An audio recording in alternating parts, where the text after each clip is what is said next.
ትዳር ብዬ ሳስብ በአንድ ወንድና በአንድ ሴት መካከል በሁለቱም ፈቃደኝነት የሚመሰረት የሁለቱንም ኮሚትመንት የሚፈልግ የሁለቱንም ኃላፊነት መወጣት የሚጠይቅ ምቹ ረዳትነት የሚረጋገጥበት ወይም ኃላፊነቷን የምትወጣበት ትልቅ ተቋም ነው ብዬ አስባለሁኝ። ያው ቤተሰብ የሀገር መሰረት ነው አይደለ? ትዳር ደግሞ የቤተሰብ መሰረት ነው የሀገር መሰረት ነውና በጣም ትልቅ እግዚአብሔር አክብሮ ለሰው ልጆች የፈጠረው ተቋም ነው ብዬ አስባለሁ። ይድረስ ላንተ ተለያይተናል አትረብሽኝ የሚለው መልእክት ደርሶኛል። ስትጽፈው በቁጣ ተሞልተህ የነበረ ትመስላለህ። መቼ ነው የተለያየ ነው እንዴ? ለመለያየት ሁለት ሰዎች መስማማት አልነበረባቸውም? እስከማስታውሰው ድረስ በመለያየታችን እኔ አልተስማማሁም። ከትዳር በፊት ሳይጋቡ በፊት ሪሌሽንሺፓቸው ላይ ችግር ይኖርና ያንን ሳይፈቱት ወደ ትዳር ይገባሉ።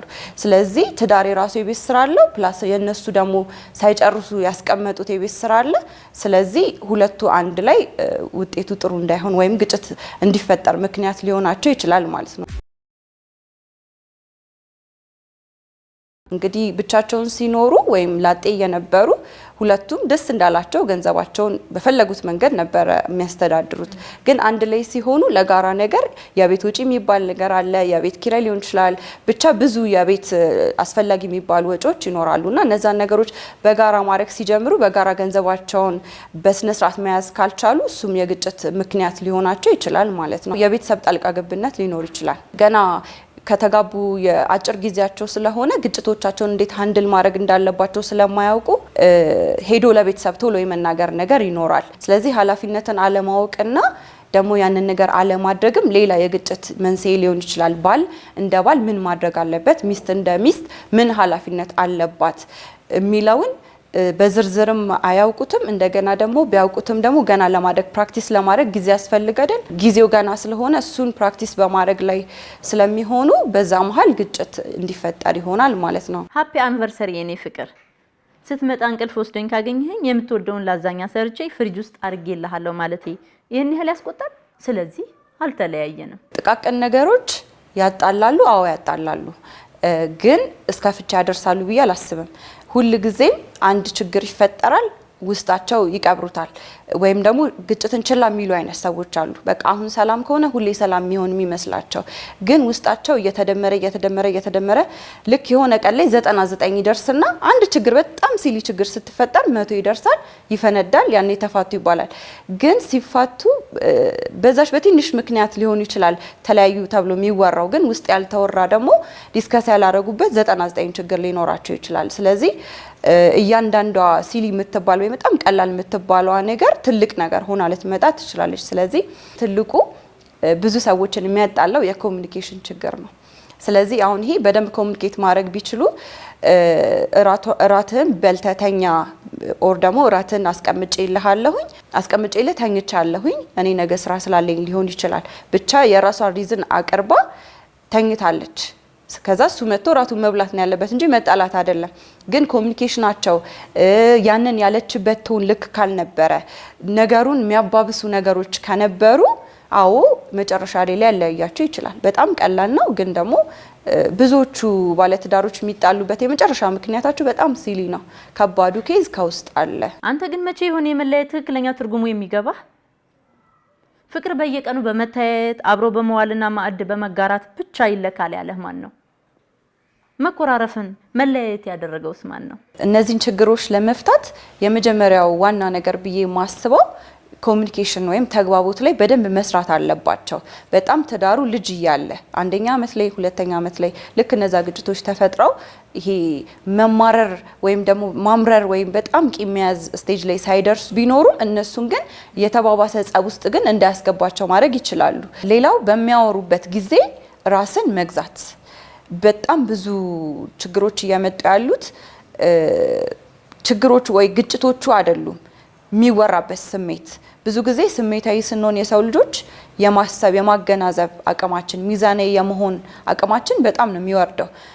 ስትናደድ አትወሰን፣ ስትደሰት ቃል አትግባ ይባላል።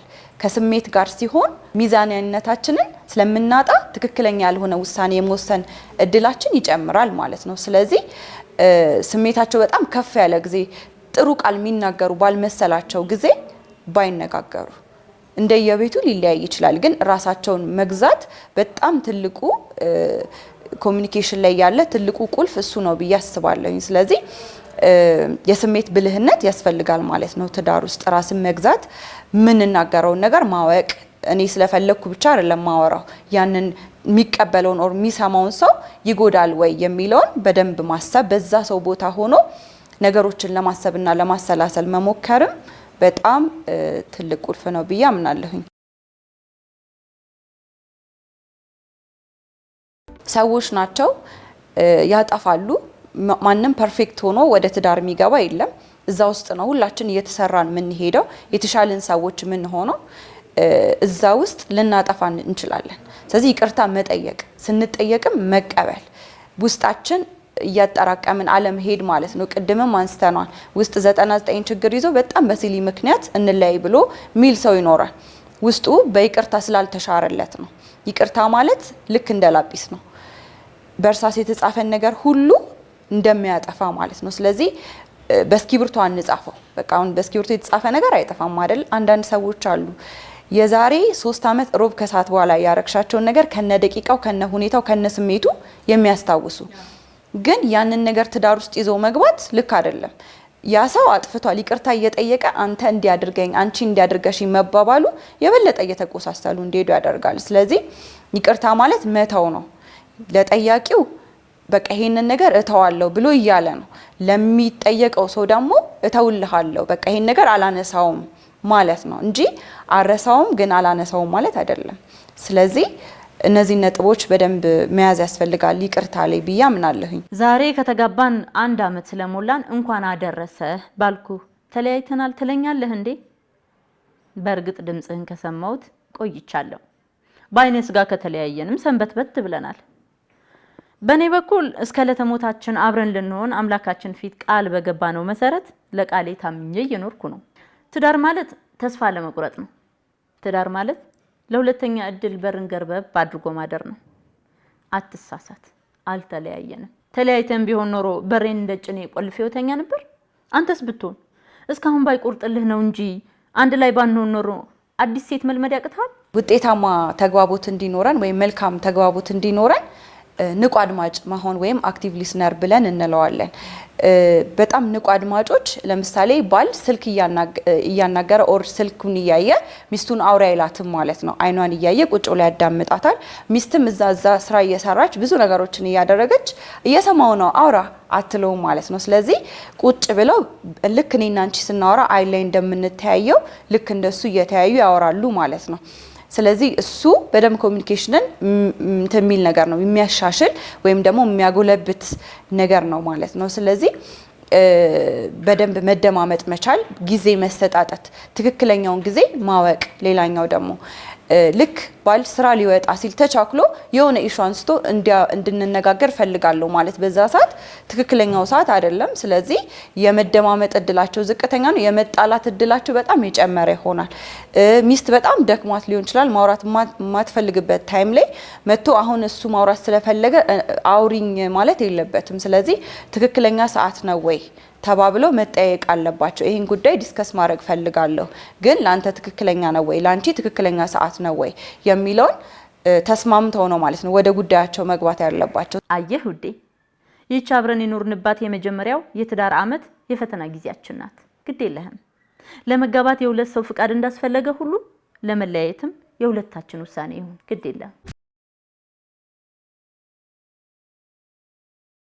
ከትዳር በፊት የሚወሰዱ የቅድመ ጋብቻ ትምህርቶችን አለመውሰድ፣ እሱ በራሱ በጣም ብዙ ኬዞች ላይ እንደምናየው እጠይቃለሁኝ። ብዙ ክላይንቶች ሲመጡ ተምራችሁ ነበር ወይ? ቅድመ ጋብቻ ትምህርት ወስዳችሁ ነበር ወይ? በሃይማኖትም የሚሰጣለ በሰኩላርም የሚሰጣለ። ስለዚህ እሱን ወስዳችሁ ነበር ወይ ብዬ ስጠይቅ አብዛኞቹ ተጋጭተው የሚመጡ ባለትዳሮች ያንን ኮርስ ወይም ያንን ትምህርት ያልወሰዱ ናቸው። ስለዚህ ነገሮችን አውቆ መግባት በራሱ የግጭትን መነሻዎች የመቀነስ ትልቅ አቅም ስላለው ማለት ነው። ሌላው በሚያወሩበት ጊዜ ራስን መግዛት።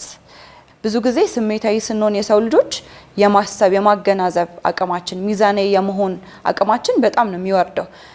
ስትናደድ አትወሰን፣ ስትደሰት ቃል አትግባ ይባላል።